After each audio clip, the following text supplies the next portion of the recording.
এই মুহূর্তে, ঠিক এই মুহূর্তে তুমি কি করছো?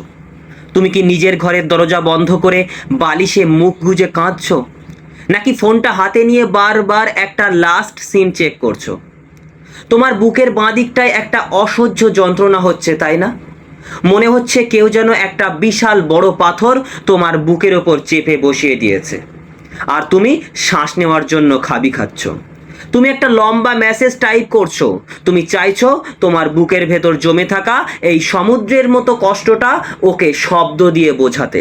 তুমি ভাবছো, আমি যদি ওকে একবার বোঝাতে পারি যে আমি ওকে কতটা ভালোবাসি, কতটা যন্ত্রণায় আছি, আমি যদি ওকে বলতে পারি যে ও চলে যাওয়ার পর বা ও অবহেলা করার পর থেকে আমি এক ফোঁটাও ঘুমোতে পারিনি, তাহলে হয়তো ওর পাষাণ হৃদয়টা একটু গলবে, হয়তো ও নিজের ভুল বুঝতে পেরে আমার কাছে ছুটে আসবে।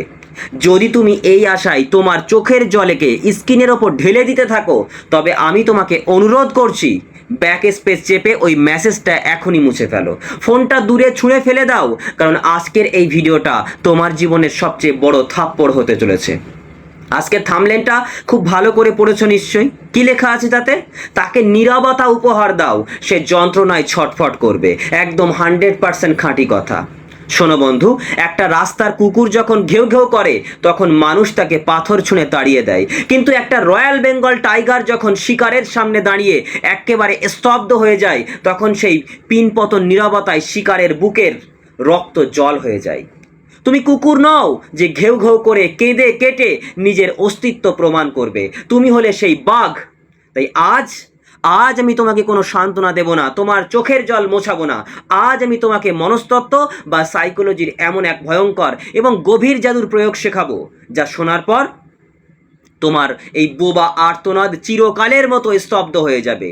আজ তুমি শিখবে কিভাবে একটাও শব্দ খরচ না করে, কাউকে বিন্দুমাত্র গালাগাল না দিয়ে, স্রেফ নীরবতা দিয়ে একটা জ্যান্ত মানুষের আত্মাকে জ্বালিয়ে ছাই করে দেওয়া যায়। আমি 100% গ্যারেন্টি দিয়ে বলছি, আজকের পর থেকে তুমি আর একটা শব্দ বলবে না, কিন্তু ওর জ্যান্ত আত্মাটা তোমার একটা কথা শোনার জন্য, তোমার ওই পুরনো রূপটা দেখার জন্য ভিখারির মতো ছটফট করবে। তুমি কি তৈরি নিজের এই সস্তা কান্না বন্ধ করে নীরবতার আগুনে ওকে জ্যান্ত পোড়াতে?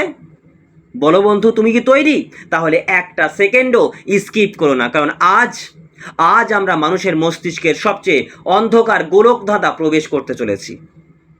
আমি দেখাবো সেই অন্ধকার গোলকধাঁধাটা। চলো আগে খুব গভীরভাবে বিজ্ঞান আর লজিক দিয়ে বুঝি।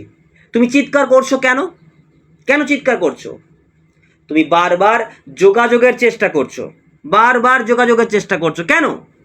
কারণ তোমার মস্তিষ্ক তোমাকে বলছে যোগাযোগ বন্ধ হয়ে গেলে তো সব শেষ হয়ে যাবে, ওকে ধরে রাখতে হলে কথা বলতেই হবে। কিন্তু তুমি বুঝতে পারছো না বন্ধু, তোমার এই যোগাযোগ করার চেষ্টাই তোমাকে তিলে তিলে শেষ করছে।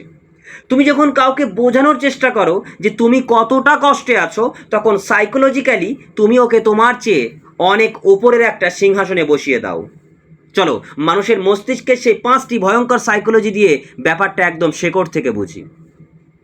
অর্থনীতিতে একটা খুব সাধারণ নিয়ম আছে, যে জিনিসের যোগান বা সাপ্লাই যত বেশি, তার দাম বা ভ্যালু তত কম। সোনা কেন এত দামি? কারণ সোনা সহজে পাওয়া যায় না। আর রাস্তার ধারে ধুলো কেন কোনো দাম নেই? কারণ তা সব জায়গায় ছড়ানো। তুমি তোমার চোখের জল, তোমার আবেগ, তোমার মেসেজ, তোমার সময়, এগুলো বস্তা ভরে ভরে ওর সামনে ঢেলে দিচ্ছ। তুমি নিজেকে ওর কাছে একটা অ্যাভেলেবেল করে ফেলছো, যে ওর কাছে তোমার ইমোশনের দাম 0 হয়ে গেছে। তুমি যত ওকে বোঝানোর চেষ্টা করছো, ও তত ভাবছে, আরে এ তো আমার কেনা দাস, একে যতই লাথি মারি এ তো আমার কাছেই পড়ে থাকবে। তুমি নিজের হাতে নিজেকে রাস্তার ধুলোর মতো সস্তা করে তুলেছ। বিখ্যাত মনোবিজ্ঞানী কার্ল জং বলেছিলেন, মানুষ সবসময় তার নিজের অনুমানের ওপর নির্ভর করে বাঁচে। মস্তিষ্ক সবসময় চায় পরিস্থিতি তার কন্ট্রোলে থাকুক। ও খুব ভালো করেই জানে যে ও তোমাকে ইগনোর করলে তুমি কাঁদবে, তুমি ওকে ব্লক করবে, আবার 2 দিন পর নিজেই আনব্লক করবে। তুমি ফেক আইডি দিয়ে ওর স্ট্যাটাস চেক করবে, অন্য বন্ধুদের কাছে গিয়ে ওর নামে অভিযোগ করবে। এগুলো সব ওর মুখস্থ। তুমি যখন ওর মুখস্থ করা স্ক্রিপ্ট অনুযায়ী কাজ করছো তখন ওর ব্রেন রিল্যাক্স থাকছে, ও ভাবছে গেম তো আমার হাতেই আছে। তুমি ওর ব্রেনকে তোমার কান্নার আওয়াজ, তোমার মেসেজ দিয়ে ওভারলোড করে দিচ্ছ, ফলে ও তোমাকে সস্তা ভাবার এবং ইগনোর করার সুযোগ পাচ্ছে। তোমার রিয়াকশানগুলো ওর কাছে এক একটা ট্রফি, তাই রিয়াকশান দেবে না। মনোবিজ্ঞানের জনক সিগমুন্ড ফ্রয়েড মানুষের মনের একটা চমৎকার মেকানিজম আবিষ্কার করেছিলেন, যাকে বলা হয় প্রজেকশন। মানুষ যখন কোনো অন্যায় করে তখন তার ভেতরে একটা অপরাধবোধ কাজ করে, কিন্তু সেই অপরাধবোধটা নিজে নিতে চায় না, সে সেটা অন্যের ঘাড়ে চাপিয়ে দিয়ে শান্তি পায়। তুমি যখন ওর সাথে তর্ক করছো, যখন ওকে মেসেজ করে গালাগাল দিচ্ছ, ও তখন তোমার ওই তর্কের সুযোগ নিয়ে তোমাকেই দোষী প্রমাণ করে দিচ্ছে। ও নিজের বন্ধুদের গিয়ে বলছে, দেখ ও কতটা পাগল, ও সারাদিন আমাকে মেন্টাল টর্চার করে, ওর সাথে থাকা অসম্ভব, তাই আমি ওকে ছেড়ে দিয়ে একদম ঠিক কাজ করছি।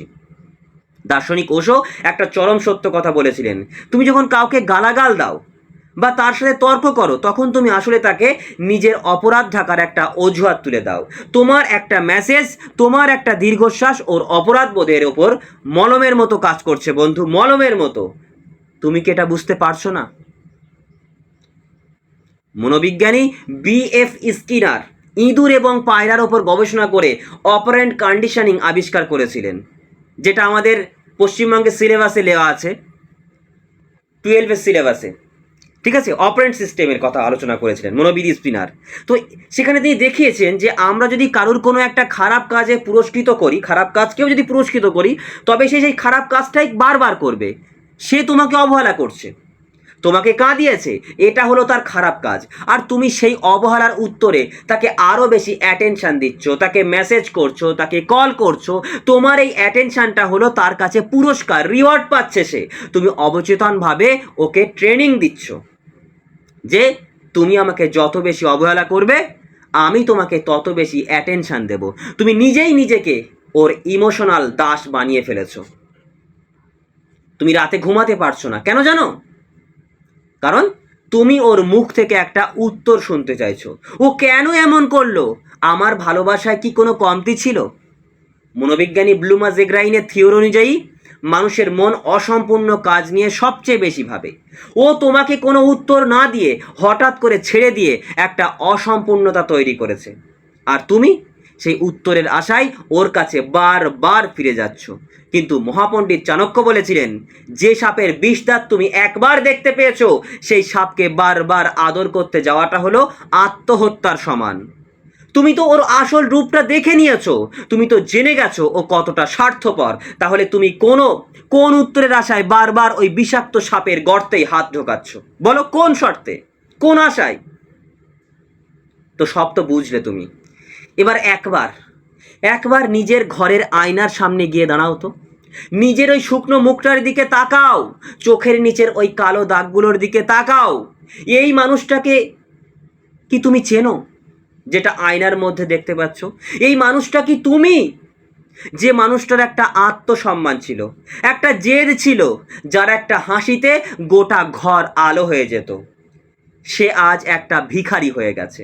সে আজ অন্য একজনের কাছে নিজের অস্তিত্বের ভিক্ষা চাইছে। কার জন্য? কার জন্য? এমন একটা মানুষের জন্য যে তোমার এই বুক ফাটা যন্ত্রণার কথা জেনেও আজ রাতে শান্তিতে নাক ডাকিয়ে ঘুমোবে। যে তোমার ওই কান্নার মেসেজগুলো দেখে বন্ধুদের সাথে বসে মজা ওড়াবে। যে তোমার পবিত্র ভালোবাসাকে একটা সস্তা খেলনা ভেবে ডাস্টবিনে ছুঁড়ে ফেলেছে। একবার লজিক দিয়ে ভাবো তো, তুমি কার জন্য কাঁদছো? তুমি একটা স্বার্থপর, মিথ্যাবাদী এবং বিশ্বাসঘাতককে হারিয়েছো। এতে তোমার কি ক্ষতি হয়েছে বলো? কি ক্ষতি হয়েছে? একটা জঞ্জাল তোমার জীবন থেকে সরে গেছে। কিন্তু ও কাকে হারিয়েছে জানো? ও এমন একজনকে হারিয়েছে যে ওর জন্য নিজের জীবন বাজি রাখতে পারত। একটা ভিখারি যদি একটা কোটি টাকার লটারির টিকিটকে সাধারণ কাগজ ভেবে ডাস্টবিনে ফেলে দেয়, তাতে কি লটারির টিকিটের কোনো দাম কমে যায়? যায় না। ক্ষতিটা শুধু ওই মূর্খ ভিখারিরই হয়। তুমি হলে সেই লটারির টিকিট বন্ধু, লটারির টিকিট। অনেক হয়েছে সস্তা কান্না, অনেক হয়েছে নিজের চোখের জলকে অপমান করা। এবার খেলা ঘুরবে। তাই আমি তোমাকে সেই 100% গ্যারেন্টি দেওয়া মনস্তাত্ত্বিক ব্রহ্মাস্ত্রগুলো শেখাবো, যা প্রয়োগ করলে আগামী কয়েক সপ্তাহের মধ্যে ওর মস্তিষ্কে জ্যাম হয়ে যাবে। আমি তোমাকে হাতে ধরে শেখাবো নীরবতার বিজ্ঞান। তোমার একটাও শব্দ খরচ করতে হবে না, কোনো গালাগাল দিতে হবে না, শুধু তোমার ওই পিনপতন নীরবতাই ও শ্বাস নেওয়ার জন্য ছটফট করবে।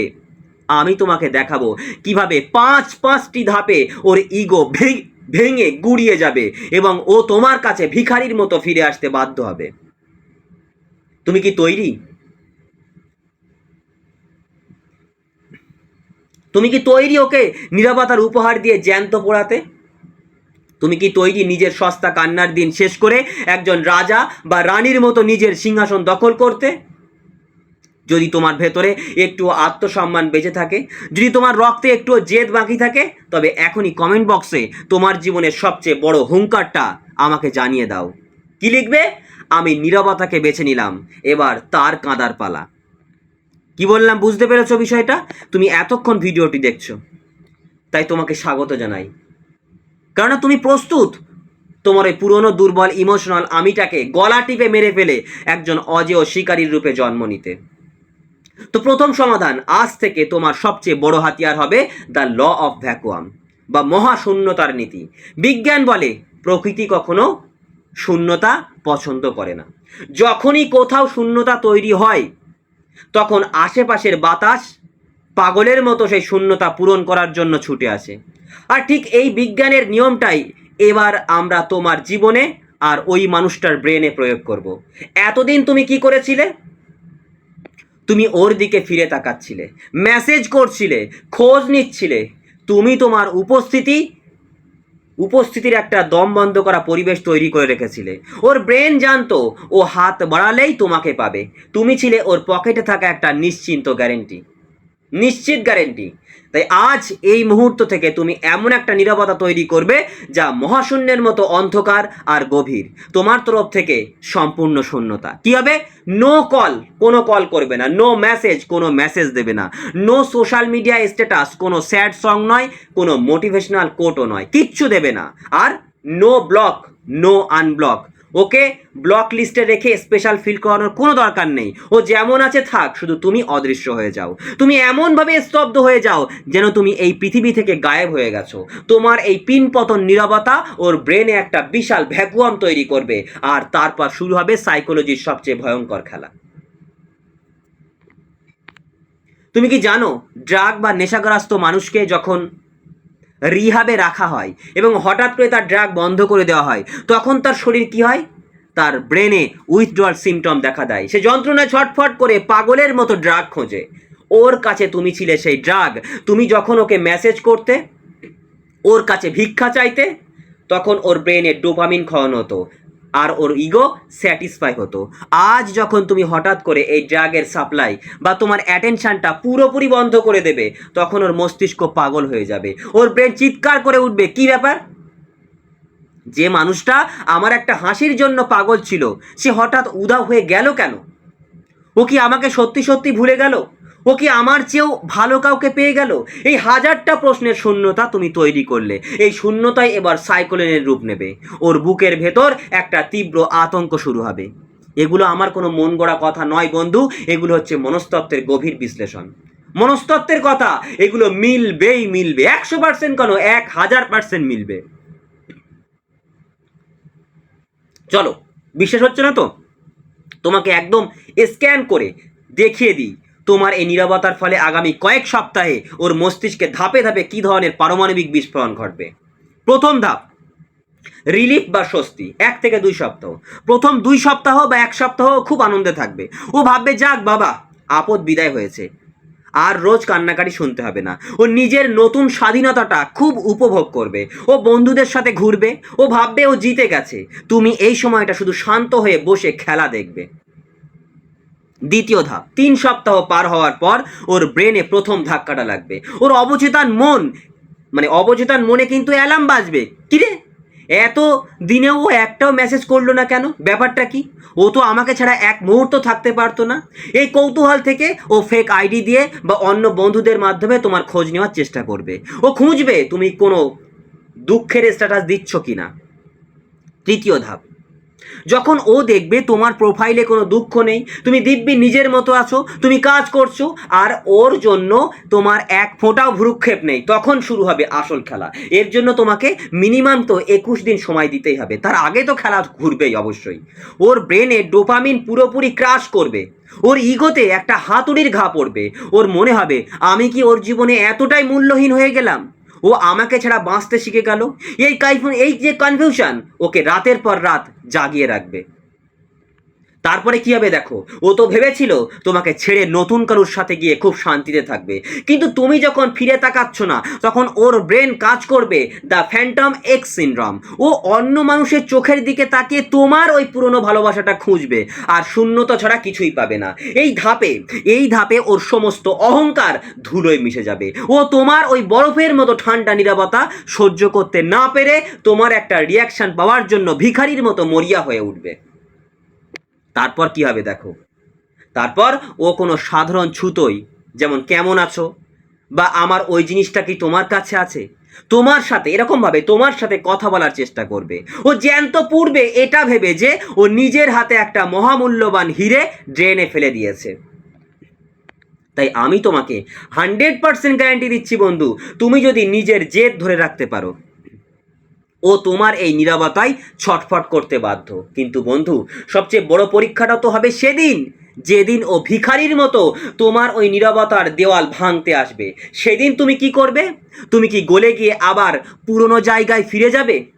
তুমি কি আবার ওই পাতা ফাঁদে পা দেবে? একদম না।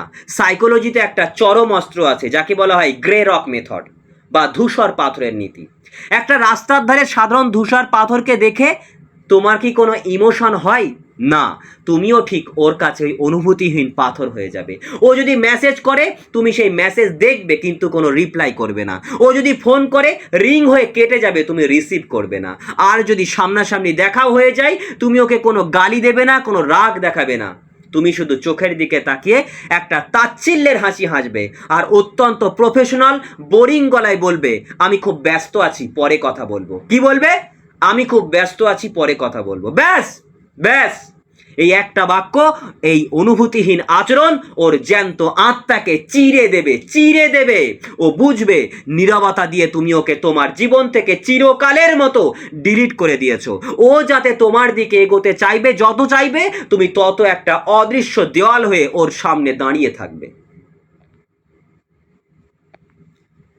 তাই আজ আমি তোমার আত্মাকে ছুঁয়ে আরো কিছু কথা বলতে চাই, যা শোনার পর এই পৃথিবীতে আর কারোর ক্ষমতা হবে না তোমাকে কাঁদানোর। তুমি ভাবছো ও তোমাকে ছেড়ে গিয়ে খুব জিতে গেছে।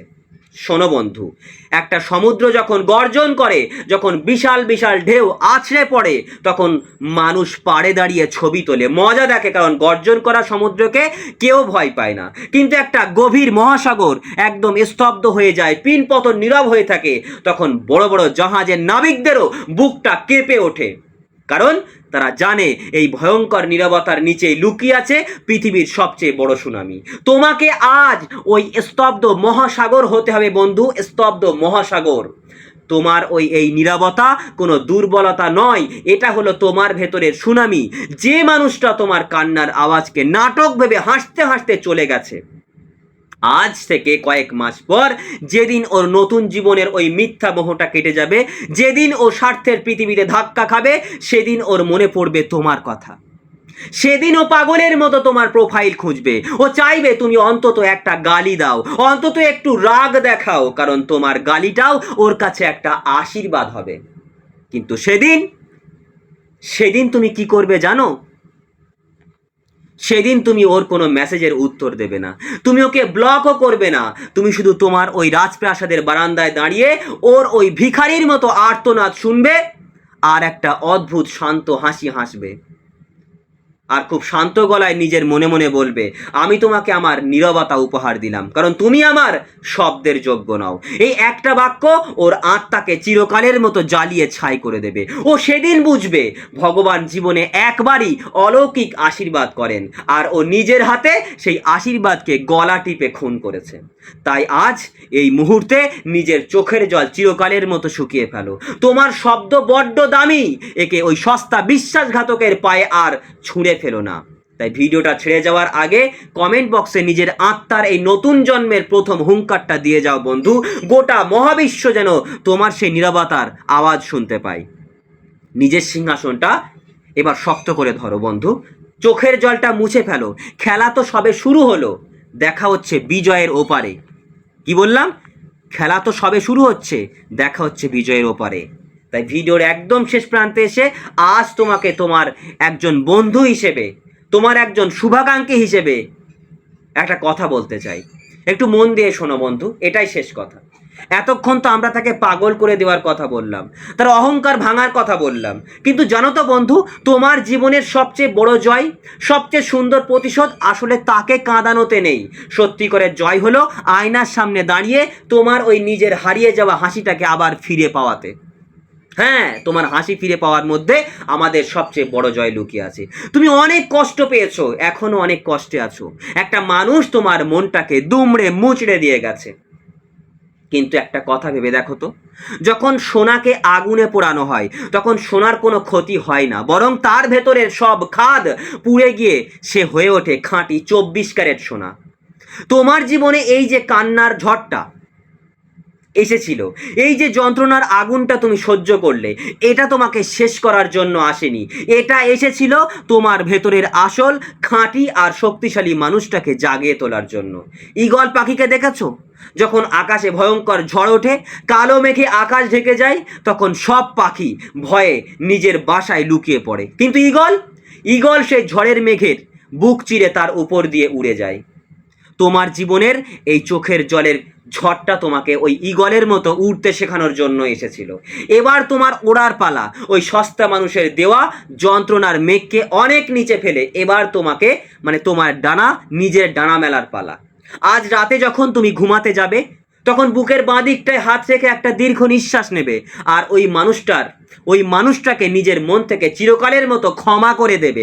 ওর জন্য নয়, নিজের শান্তির জন্য। কারণ তুমি যতক্ষণ ওর ওপর রাগ করে থাকবে, তুমি অদৃশ্য একটা শেকল দিয়ে ওর সাথে বাঁধা থাকবে। তাই আজ ওই শেকলটা কেটে দাও, ওর ওই কর্মফলের হাত ছেড়ে দিয়ে তুমি মুক্ত হয়ে যাও। তুমি বড্ড একটা দামি মানুষ। তোমার এই মনটা, তোমার এই নিঃস্বার্থ ভালোবাসাটা কারো অর্ধেক বা পার্টটাই মনোযোগ পাওয়ার জন্য তৈরি হয়নি। তুমি পুরোটা পাওয়ার যোগ্য, একটু অর্ধেক পাওয়ার যোগ্য না। তোমার মনোযোগ পুরোটা পাওয়ার যোগ্য। যে তোমার পুরো আকাশটা হওয়ার যোগ্যতা রাখে না, তাকে নিজের জীবনের একটা ছোট তারা হওয়ারও অধিকার দিও না। তাই আজ থেকে নিজের যত্ন নাও, নিজের স্বপ্নের পেছনে ছোট। বিশ্বাস করো, তুমি যদি নিজের প্রেমে নিজে পড়বে, সেদিন গোটা দুনিয়া তোমার প্রেমে পড়তে বাধ্য। আবারও বলছি, যেদিন তুমি নিজের প্রেমে নিজে পড়বে, সেদিন গোটা দুনিয়া তোমার প্রেমে পড়তে বাধ্য। আমি জানি তুমি পারবে, আমার বিশ্বাস আছে তোমার এই নতুন লড়াইয়ের ওপরে। তুমি কি নিজের এই বিশ্বাসটা রাখতে পারবে? বলো, পারবে? যদি পারো তবে এই ভিডিওটা ছেড়ে যাওয়ার আগে কমেন্ট করে বক্সে তোমার নতুন জন্মের একটা কথা আমাকে লিখে দাও। কি লিখবে? আমি নিজেকে ভালোবাসতে শিখে গেছি, আমি মুক্ত। কি লিখবে? আমি নিজেকে ভালোবাসতে শিখে গেছি, আমি মুক্ত। তোমার এই একটা কমেন্ট হয়তো কাল অন্য কোনো কাঁদা মানুষকে নতুন করে বাঁচার পথ দেখাবে। খুব ভালো থেকো বন্ধু, নিজেকে অনেক অনেক ভালো রাখো। তোমার এই যাত্রায় আমি সব সময় তোমার পাশে আছি। দেখা হচ্ছে খুব তাড়াতাড়ি নতুন কোনো ভোরের আলো নিয়ে।